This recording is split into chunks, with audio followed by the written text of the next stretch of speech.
Hello, everyone, and welcome to the spring semester of our Fellows Public Talks. I'm Claudia Rizzini, the Executive Director of the Radcliffe Fellowship Program at Harvard University. It is my pleasure to introduce our first speaker of 2024, our Mary I. Bunting Fellow, Marcus Wicker. A Marcus Wicker poem is a kaleidoscope of sound. On any given line, jazz rhythms, hip-hop lyrics, biblical rhetoric, and classic poetic technique layer together in unexpected ways. Below the surface, vulnerable reflections on Black expression harm intended bassline. His words can heighten the mundane, like applying for a mortgage or taking out the trash, to a philosophical or semi-religious experience. Marcus's debut collection, Maybe the Saddest Thing, featured love letters to pop culture icons and riffs on rap classic interspersed with ruminations of melancholy and Black masculinity. His 2017 follow-up, Silencer, channeled individual and collective grief and rage through hip-hop to examine the crushing damage of police brutality on the African-American psyche. Marcus's current project, Dear Mothership, keeps its eye on concerns of justice, reparations, and the welfare of Black Americans. In a departure from his previous work, Dear Mothership adds a vibrant dose of Afrofuturism as a counter to the strain of social discord that has defined the last decade. During his year at Radcliffe, he is continuing work on a crown of sonnets he considers the center of Dear Mothership, which pays homage to the fragmented high lyric style of poet Robert Hayden and hip-hop duo Outkast's seminal album, 80 Aliens. The journey is out of this world. Please join me in giving a warm welcome to Marcus Wicker.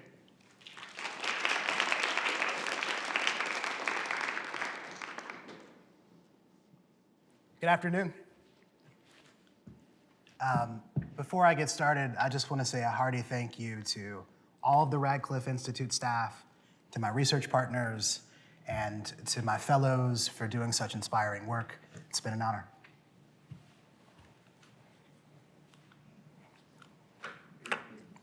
The title of my second collection, Silencer, came to me in 2012, shortly after Trayvon Martin was gunned down in Sanford, Florida. I relocated from my parents' place in Ann Arbor, Michigan, to teach creative writing at a small university outside of Southern Indiana.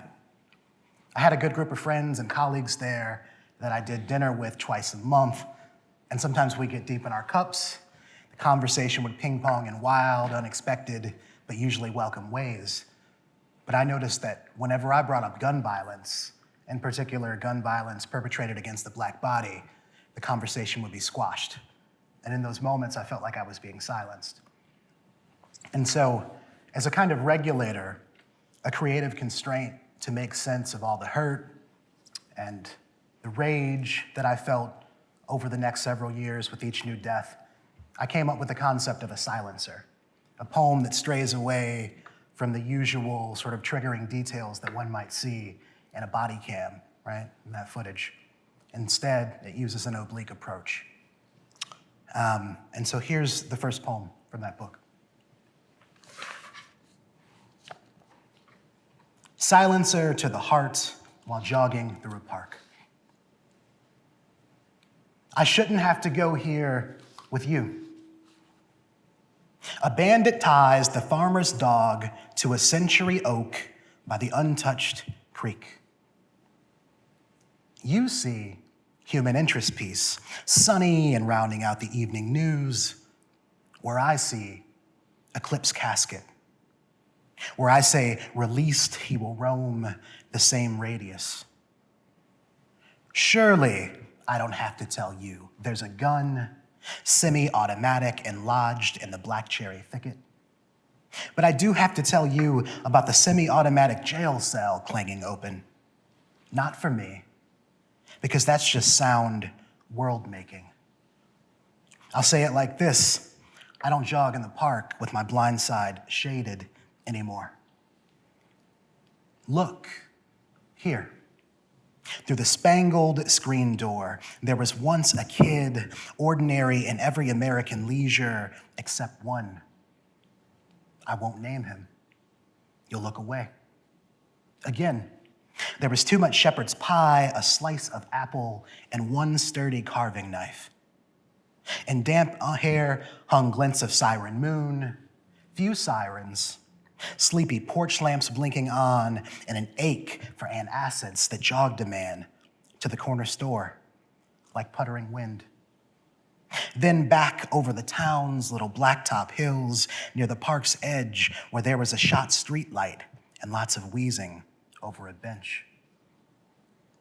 And there were three shadows, a pit bull tied to the bench, and a bulge in his gut that was a bulge in his gut, which must have looked to one shadow like a box cutter and not a roll of Tums. And then there are frankly too many black cherry thickets streaked with blood. Sometimes I can barely walk out into daylight wearing a cotton sweatshirt without trembling. And surely I don't have to tell you who gets put down, which one walks away.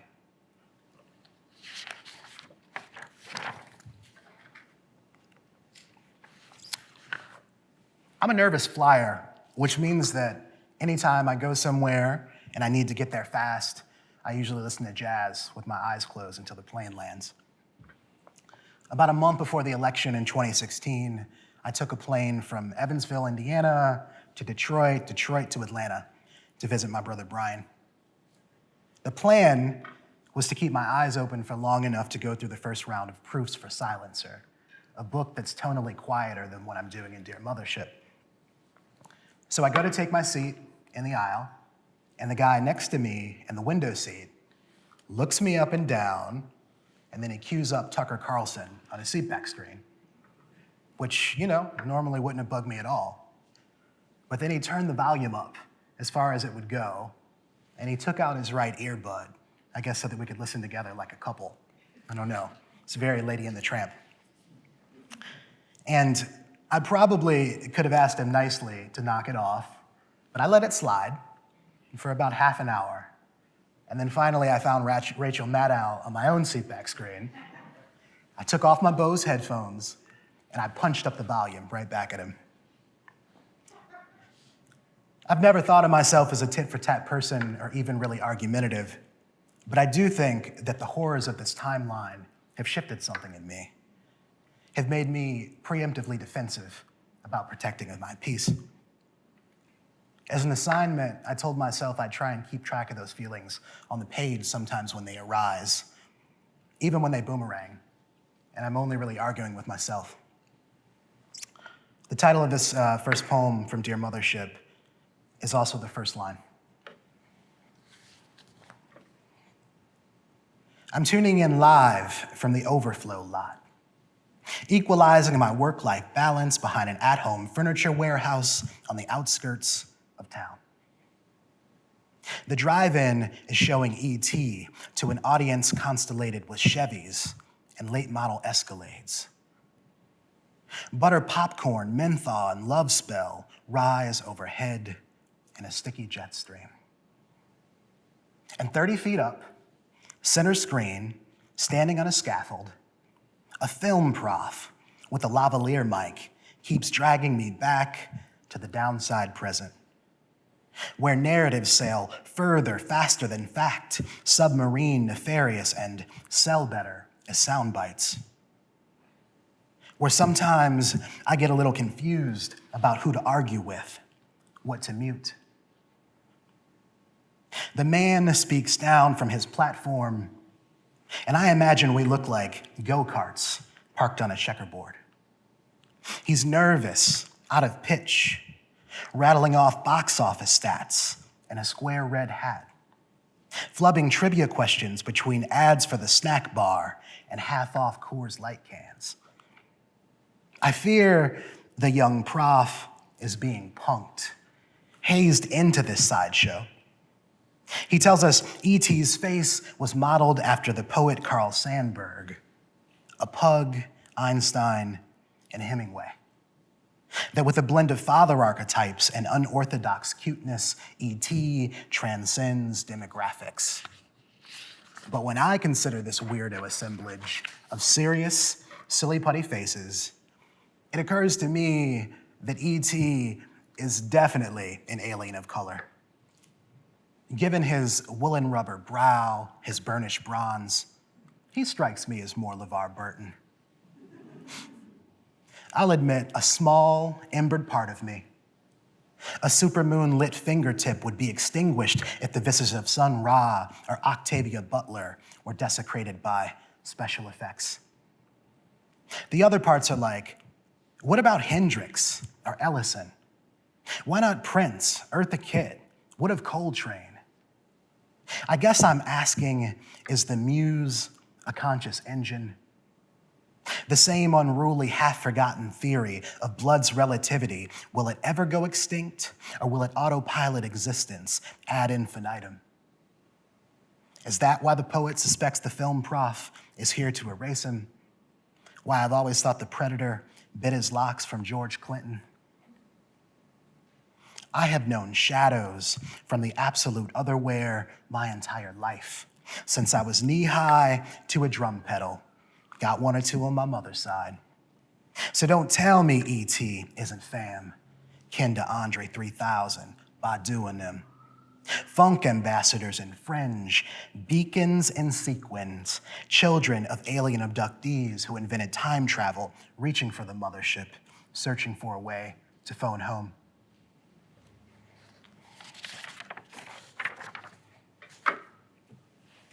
Y'all all right? Just making sure, just checking. I heard they're quiet at Harvard. So because I'm not crazy about flying, I've been known to make the 11-hour drive from Memphis, Tennessee back to Michigan to see my family. And on one of those drives, a few years ago, I had a blowout in a car without a spare tire.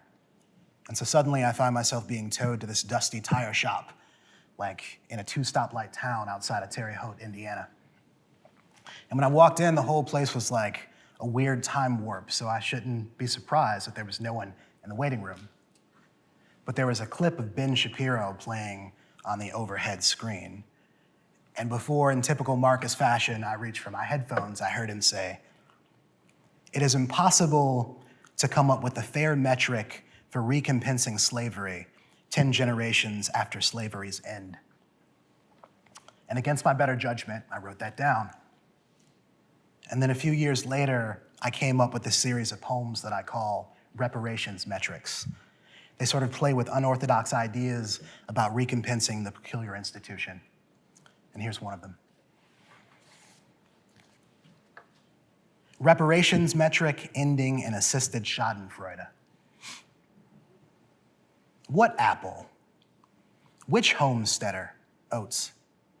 Which ruby red moat or fillet of bartered goat? Which glazed carrot caught your nose, drew you into the station with blinders on? Horse's ass, coiffed cad. What do you call a property tax on a revolving accessory? What's a loan without a lesser, B? Which of these eventualities is not like the other? Free and clear from the shattering a mast of tears makes, when it fractures, scalpels away silt, clean off a runaway cliff before gashing the quarry with aftershock.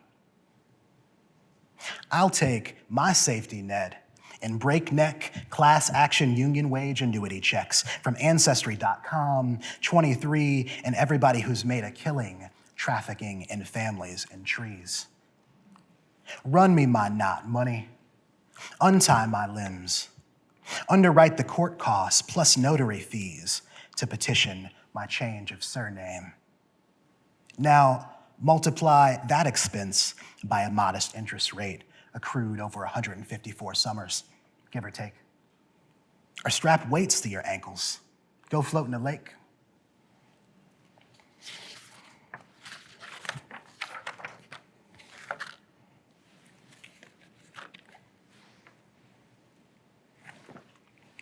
You all probably know that June 19th is the Independence Day that African Americans have been celebrating since 1865, when Union Army troops reached Galveston Bay, delivering word that some 250,000 enslaved black folks were free. All you need to know for this poem is that on Juneteenth, 2021, I was trying to buy a house, and on that day, I wasn't having it. I was going through it. Juneteenth mortgage montage in blue. You hear where I'm coming from already. When I wish my herbalist an early happy Father's Day, he responds with fist bumps, tucks a 20 in my cup holder, and replies, "Thanks, happy Freedom Day, bud." A field of cash crops shy of 40 irrigated acres, but fuck it, I deposit the rebate. Last week, I threw a heart on a listing not 3 seconds after it posted. And in the 7 minutes it took to brush my teeth, change out of sweatpants, and speed to East Memphis, it ghosted me, vanished into real estate purgatory, contract pending. I arrived just in time to watch an agent ink the sale on the hood of her milk-white Mercedes. These sellers want blood from a turnip for rotting floorboards and a bus station beeping in the driveway. Reader, this has altered my sense of what's possible. Fridays, I'm the cranky sommelier of Zillow land, hammered off vintage or ethical sourcing. Our jovial realtor lifts his brow, gestures at a golf ball crack in the ceiling, and pronounces it a beauty mark, strictly cosmetic. I lean in for any mention of provenance, a footnote that never arrives. At an open house in Midtown, I tease my fiance, "Let's hold out for rehabs that scream, 'Welcome, desegregated household.' Does this wonky wainscoting say Loving versus Virginia to you?" Eliminating craftsmen's, cottages, bungalows. Anything colonial, medieval, Georgian, Victorian, or Gothic. Leaving us ranches, prefabs, and McMansions. Certain grandma and gingerbread homes. Type neoclassical revival into Redfin. Then imagine a dim bulb swinging above a toothy huddle of admin colluding to erase plantation from the dictionary. This morning, our coiffed blonde loan officer asked me, "Do you have access to family money?" And you're thinking, cue deluge, rented mule, here come the amber fields of pain. But I've been trying not to rhapsodize tragedy. Tonight, I'll raise a plastic chalice to ownership and dig my Nikes into earth, or I'll dream lush gardens of money plants, marigolds, and herbs. Leafy mint to snip and muddle with choice bourbon on a granite kitchen island designed for hosting breezy derby parties. Because, fuck it, I hustled slow, bled turnips from a page for it. Now I'm trying to close the deal on a 30-year bond for my children's speculative freedom.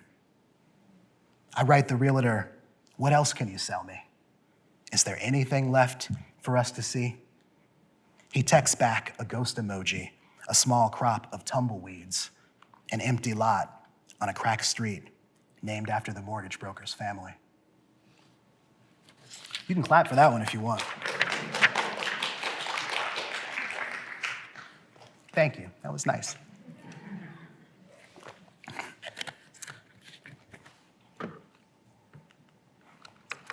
So those are a few poems from the first section of the book, poems that examine my own political and social disillusionment. There's the reparations metric series, and then poems about inheritance and money. A lot of what I've written over the past 7 or 8 years, and what I haven't been able to write, is inextricably tied to time period. And so it made sense for me to group the book at least semi-chronologically. That's what you see there. The title section, Dear Mothership, picks up in 2020, and I'll end with some of those poems. But I want to jump ahead to the third section.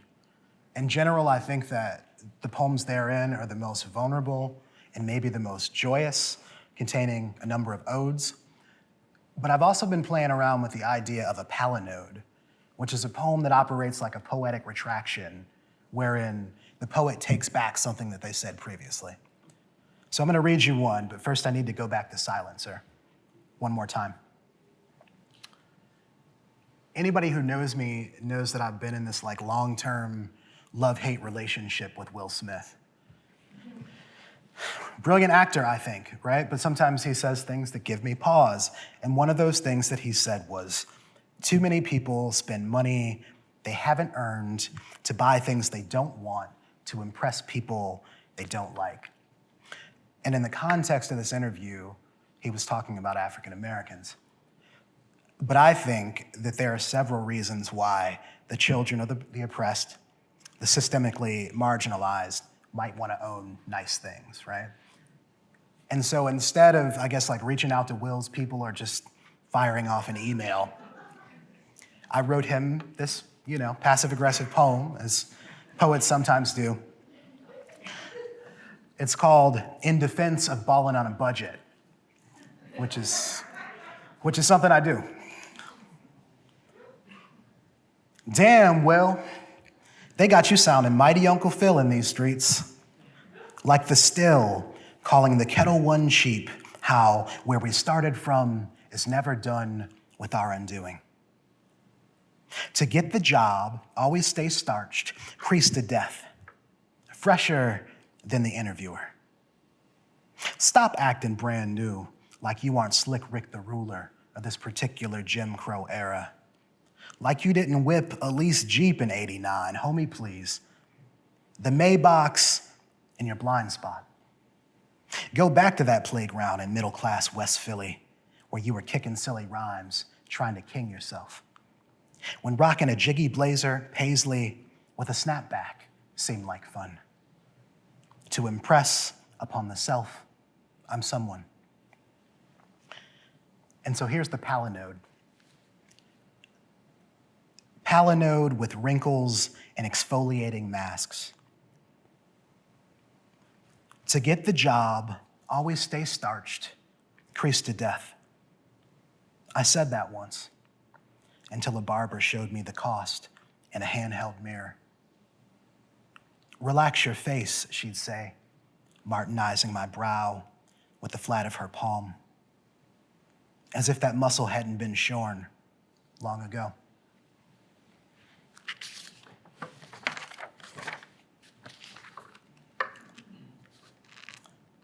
The third section of the book is also about finding joy on the other side of loss, or at least searching for it.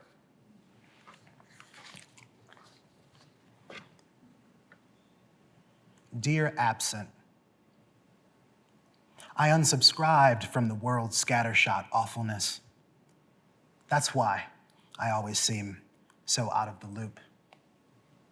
I scroll the internet strapped, buckled in, ready to ride out anything disturbing to my cancer quintessence.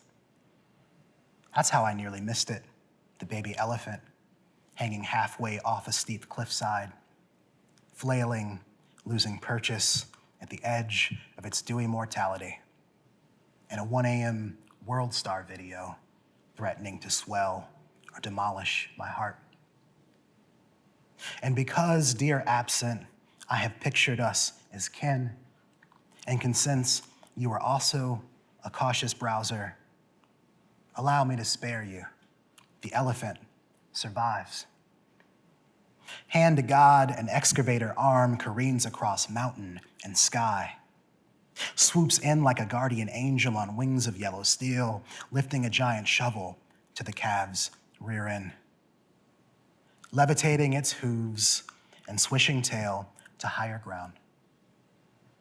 A glorious green forest clearing where the elephant coils its trunk around the machine's arm in a stirring embrace, where I am left to consider the confluence of minor miracles that rescued me for a moment just then from an ineffable, persisting despair.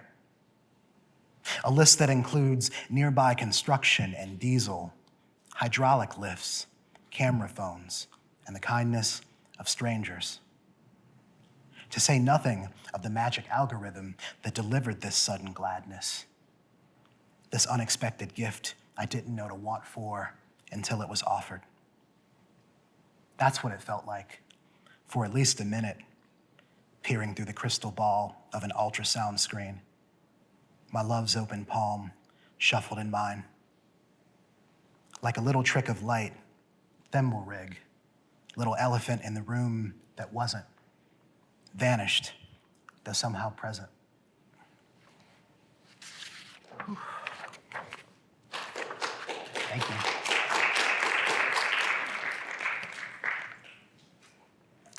I've never read that one out loud in front of people. It's very different from doing it like alone in my 300 square foot apartment or whatever here. And I'm thinking about closing the book with this poem.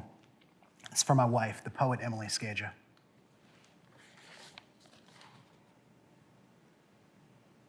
Late summer in the Anthropocene, and our hibiscus is on that bullshit again. You know the story. She picked us, date night, at the roadside nursery. The one made entirely of good vibes and floor-to-ceiling chain link.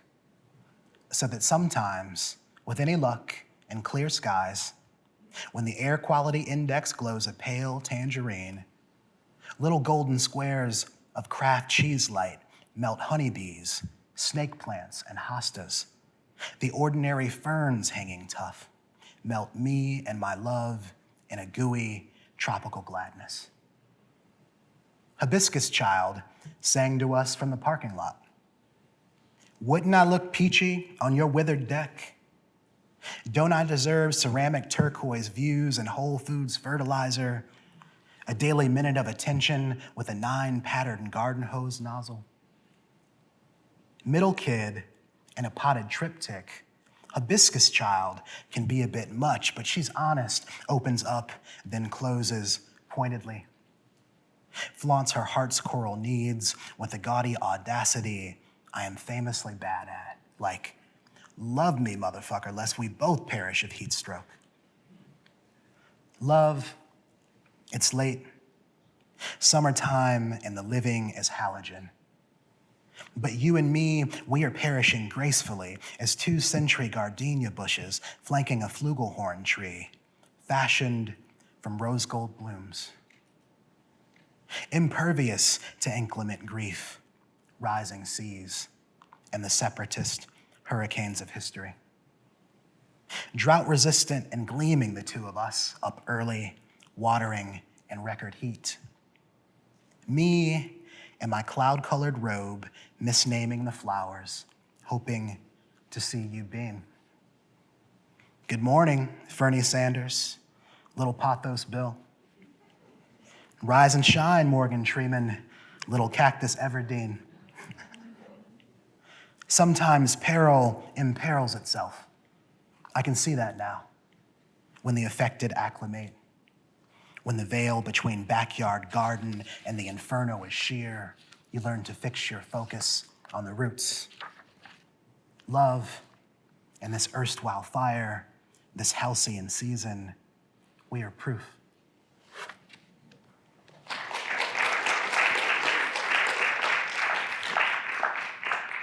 Thank you for that.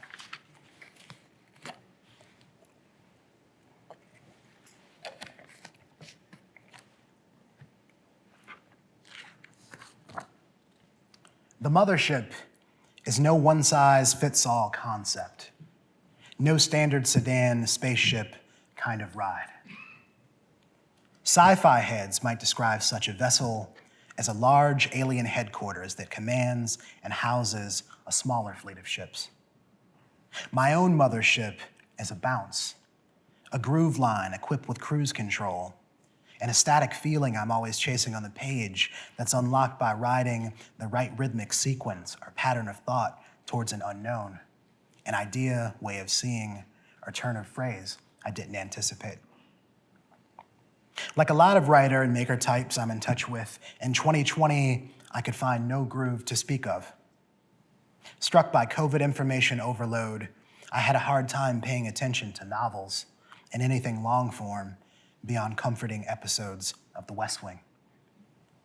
I spent a lot of time recording what felt like the same experience over and over again in my journal. Dear Journal, today I watched the impeachment trial with Emily all day and didn't bother changing out of sweatpants. Scrolled Instagram all night looking for memes that would make me feel better about the way I've been spending my time. Dear Journal, why can't I look away from this mess? I went to protest, I stayed tethered to the New York Times news alert. I doom-strolled Twitter constantly before returning to my journal to scribble illegible things about 13 kinds of new worry and the police-involved killings of George Floyd, Ahmaud Arbery, and Breonna Taylor. I couldn't write even if I wanted to, and I didn't.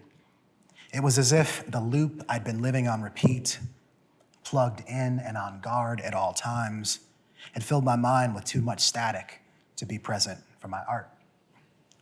And yet I had to write, not only because it's the way that I make sense of the world, but because I spent most of the summer not working on much of anything, and I was less than a month away from embarking on my first semester-long sabbatical. I spent the dregs of August looking for sources of calm and inspiration in music, a practice that buoyed the composition of my first 2 books. Before 2020, I wouldn't have characterized myself as interested in science fiction. But I suppose something about not feeling safe anywhere but home during the last several years has sparked an interest in considering the blackness and freedom of an otherwhere. That month, I discovered that anything interstellar or vaguely Afrofuturist kept my feet tethered to the ground. Thundercat, George Clinton and Parliament Funkadelic, Deltron 3030, Sun Ra's wild-ass film from the 70s, Space is the Place, and Outkast's second studio album, ATLiens. In chronicling Stankonia, Regina Bradley describes ATLiens as a concept album that captures the widely recognizable trope of racial displacement and repurposes it to speak to their alienation from hip-hop as Southerners. It accomplishes all of this with the backdrop of otherworldly synthesizers, with shock-resistant beats and spacey rhymes. It's the kind of record one might love to the point of wearing out. I played it over and over again, committing the lyrics to memory in the shower and during walks. And when I sat down at my desk, I found myself replacing the static of the world in turmoil with lines like these. One for the money, yes sir, 2 for the show. A couple of years ago, on Headland and the low. What's the starter? Something good. Shh, softly, as if I play piano in the dark. Found a way to channel my anger, not to involve. The world's a stage and everybody got to play their part.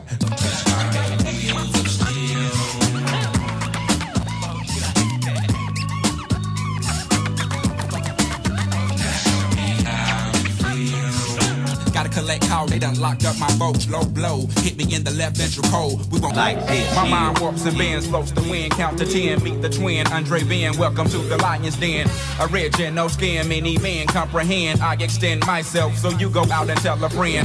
Sin all depends on what you believe in. Faith is what you make it, that's the hardest shit since MC Ren. Alien can blend right on in with your kin. Look again, cause I swear I spot one every now and then. It's happened, witness all around me, true. But I'm no island peninsula, maybe. I guarantee you that's like the loudest it's ever been in this room, so I thank my research partner, Hunter, who put that together. Some nights, I'd read a few poems from the collected Robert Hayden before bed, wanting for something clear-headed and beautiful, precise. And a lot of those nights would end with me rereading American Journal, Hayden's prose poem about an alien arriving in America and examining the human condition in the 70s. And so I've got a short clip here queued up of poet and Mellon Foundation president Elizabeth Alexander reading from the poem. Here among them, the Americans, this baffling multi-people, extremes and variegations, their noise, restlessness, their almost frightening energy. How best describe these aliens in my reports? to the counselors. Disguise myself in order to study them unobserved, adapting their varied pigmentation, white, black, red, brown, yellow, the imprecise and strangering distinctions by which they live, by which they justify their cruelties to one another. The white space between phrases creates both propulsion and caesura, encouraging a kind of focused attention akin to line breaks. In concert with clipped diction, the spaces generate an incantatory, off-kilter tone. The movement is trance-like. It's easy to zone out in those pockets of rest. It feels like the poem could float on for much longer than it actually does. I was enamored by the piece's point of view and its fragmented craft. Everything about it spoke to me in my pandemic attention span. Under the influence of Outkast and Hayden, eventually I started to wonder what an extraterrestrial who landed in 2020 would say about the way that humans treat one another. And that's when I started remixing the ATLian persona, an extraterrestrial from the planet Stankonia who arrives in Atlanta at the end of January 2020. Over the course of 2 years, he witnesses forced and self-imposed isolation, general vitriol, the January 6th uprising, and he wonders about income taxes, neighborliness, and internet culture. He also encounters humans at their best, tender, filled with light and music. The ATLian keeps a logbook of weirdo observations addressed to an omnipresent matriarch, the mothership. These conjectures are also filtered through the song titles and lyrics from Outkast's ATLians, as well as records from their larger body of work. So after I'd thoroughly worn out the ATLians album, I started to dig back into Aquemini. A big fan of the title track, especially the last verse when Andre 3000 raps. Alien can blend right on in with your kin. Look again, because I swear I spot one every now and then. The way that normal people doodle stick figures or 3D cubes in the margins of a page, sometimes I scribble down earworms. And that's what I did with Andre's verse, stopping after look again. Though, I must have been channel surfing and caught a piece of the 10 Commandments, because when I came back to the page, I wrote, look again at the lamb's blood and your firstborn at the ship's log. The first poem that I wrote was an American sonnet, a musical and box-shaped 14-line container featuring a turn, a looser, usually free verse variation of its more traditional English and Italian counterparts. I liked where the poem landed and decided to start another where the previous one left off. I had no idea where I was headed, but understood that I had the start of a crown. In a heroic crown of sonnets, also known as a redoublé, a poet creates a sequence of 14 interlocking poems that reference one another, repeating the last line of one poem as the first line of the next. The gauntlet is then thrown down, challenging the poet to compose a 15th sonnet made up of all the repeated lines of the preceding 14 poems in the same order in which they appeared. But by this point in the project, my ideas were starting to gel, and I had a concept for a third poem that required a new first line. I'll fix it in post, I told myself. But then I broke the pattern again at the start of the fourth poem by not beginning it with the previous sonnet's last line. Eventually, I figured out that if I committed myself to reusing at least a portion of every skipped final line as part of a first wherever I wanted in the sequence, that I can combine more than one sound to create something new, like the musical concept of sampling. And then I thought, what if I submerged 2 hidden sonnets in the crown to give myself even more material to work from, to sample from, while honoring hip-hop's foundation, its 2 turntables.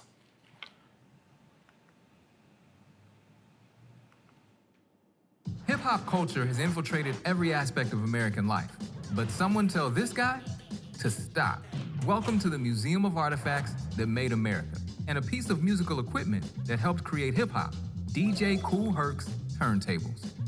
1970s New York was characterized by 2 things, disco music and crime. Over in the Bronx, 16-year-old Jamaican immigrant, Clive Campbell, wasn't a fan of either. He spent his time spinning funk records at home.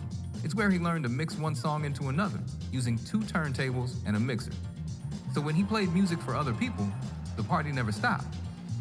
They called Campbell Hercules because he was stacked, probably from carrying all those records around. He adapted it for his stage name, DJ Kool Herc, and put it on the flyer when his sister, Cindy, hosted a block party to raise money to buy school clothes.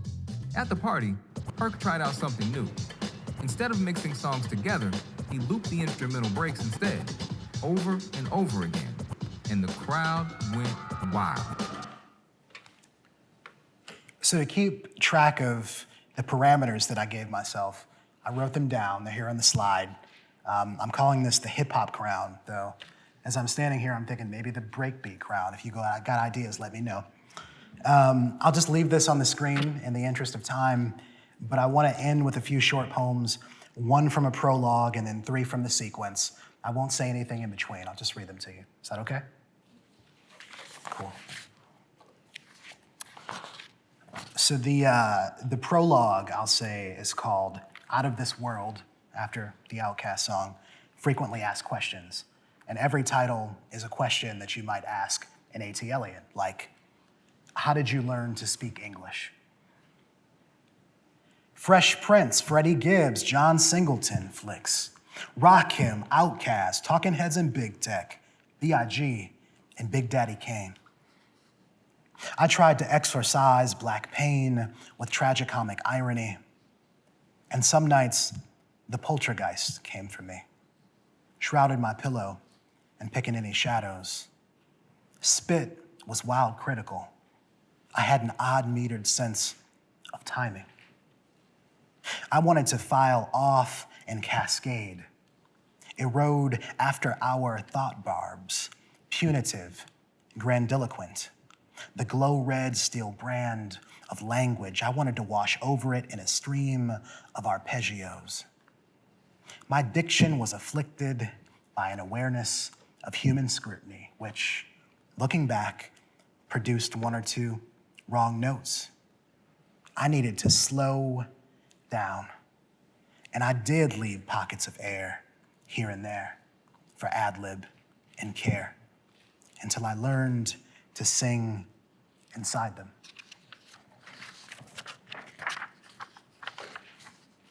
February 4th, 2020.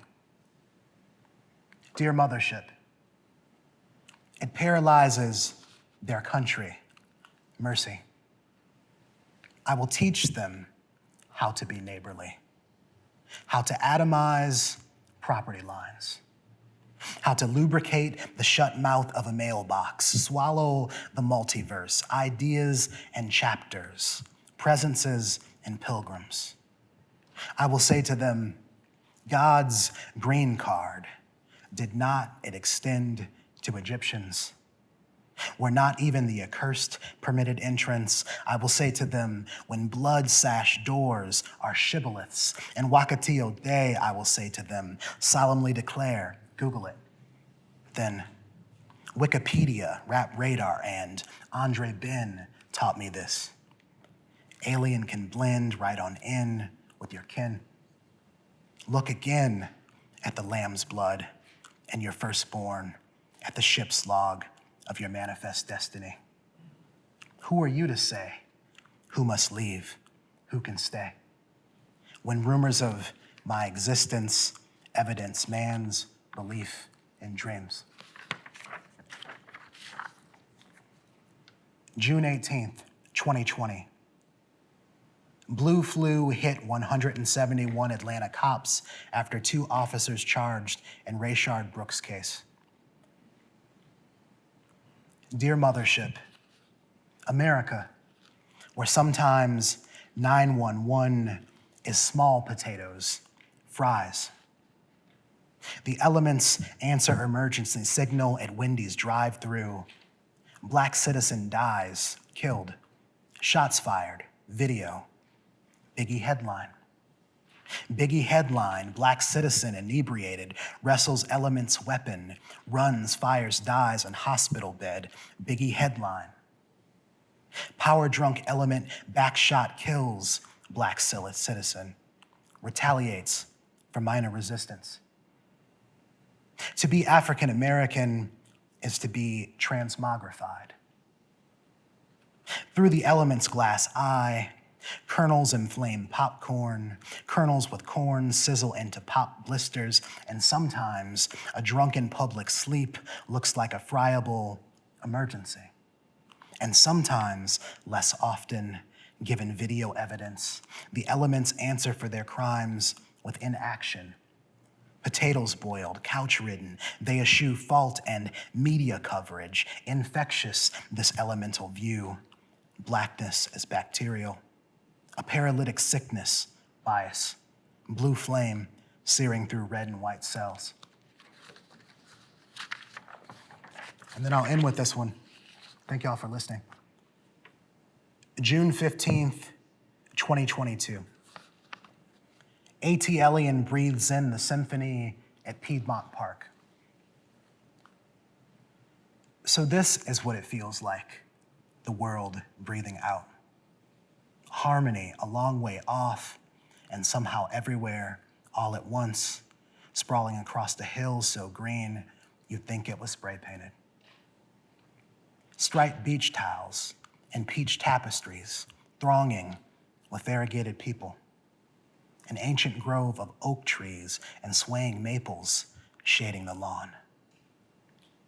There is much beauty scored here, live in the air. Sour diesel and food truck smoke layered over Tchaikovsky's love theme. A happy black toddler bobbles an oversized brave cap and sunglasses while the clarinets and string section rev themselves into a major key. Violins take flight. The park soars as he hurtles towards a woman's open arms. I see it when a beagle tackles him with kisses, breaks his fall, sweeter than a plate of yams with extra syrup. Everything around me is unstable, except beauty, peace vibes, and wonderment. This ambrosia I invent and conduct. Thank you.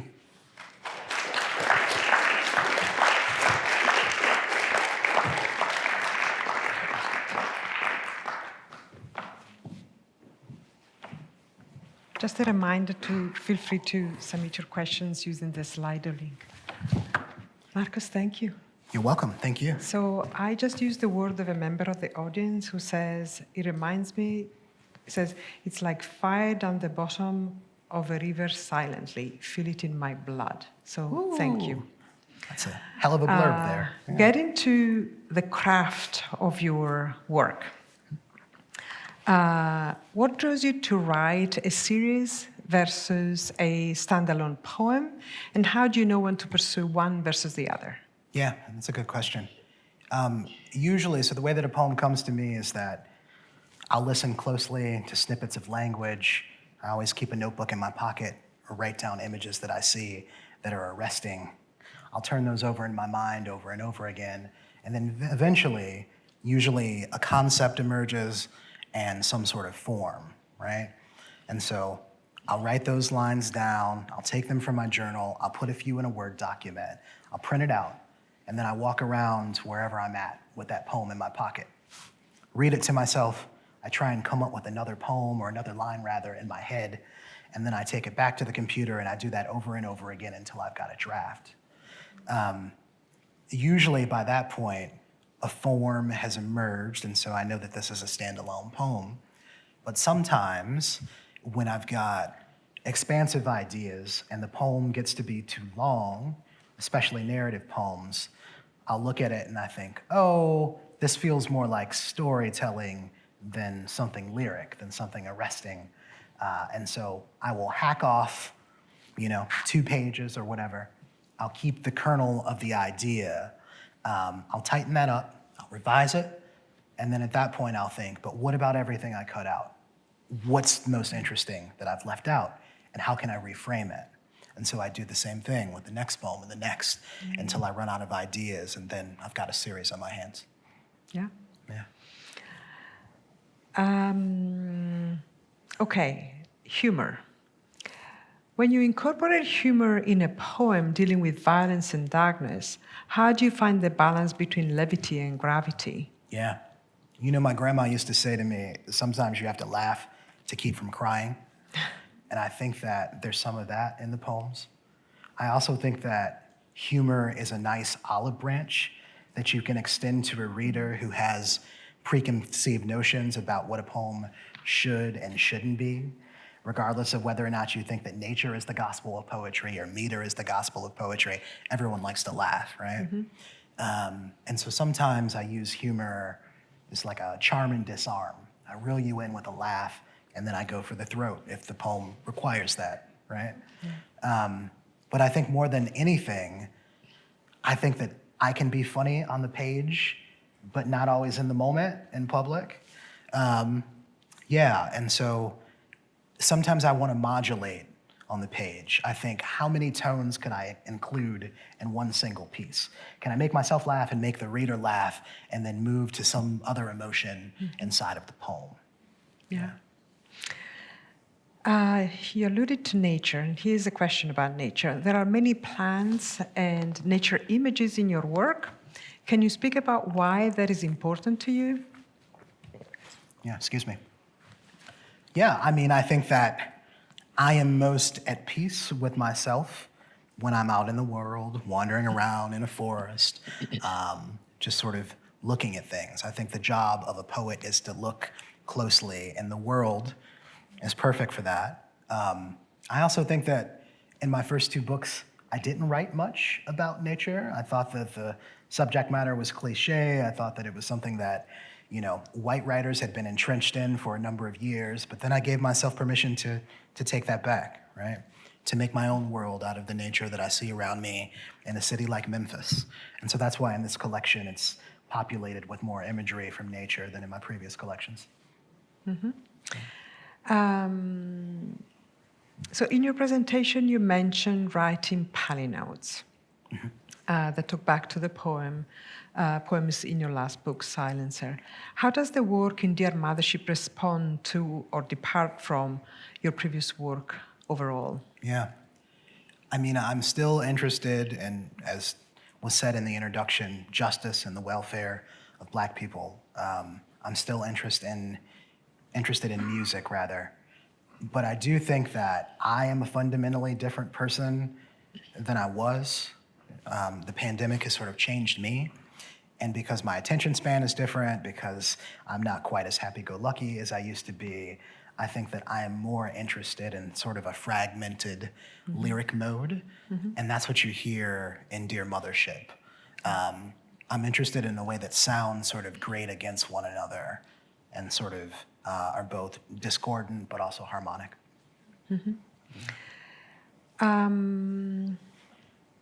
Do you also see your poetry in conversation with Afrofuturism's novels? That's a good question. Maybe. I think I probably need to read more. I think that I could never sort of be compared to someone like Octavia Butler, like The Parable of the Sower or Kindred. Certainly novels like that are compelling to me and are inspiring, but I do think that the work in Dear Mothership, more than anything, is inspired by Hayden and Outkast. Yeah. Okay. There is a lot of interest about your ideas and where they come from, and asking you to be more specific about whether you can walk us through the process of writing a poem from idea to draft, from draft to finished product. I mean, you alluded it. I mean, you kind of described it at the beginning. How do you know when it's done? And the additional question is, do you write different poems for different audiences? I guess the answer to that is yes, but I'll let you expand on that. Yeah. I think that poetry is the way that I solve for X. I was never very good at math. Sometimes I don't know what's on my head, how I feel about a social event or a political event, what's on my heart, until I write it out, until I revise it. And so once I see a poem in many different forms, like for instance, if the poem starts as a sonnet, and then I turn it into a prose poem, and then I turn it into a sestina, and I've got 3 poems with the same sort of subject matter, but the movement is different, I can make a choice about how I want the information to be presented. But during revision, I don't know that a poem is completely revised until it changes me, until it changes my mind, until it teaches me something that I didn't know. And that's when I recognize that I need to put it down. Yeah. Yeah. Thank you, Marcus. Perfect. Thank you for the presentation and your perspective. I also want to thank the audience for your questions.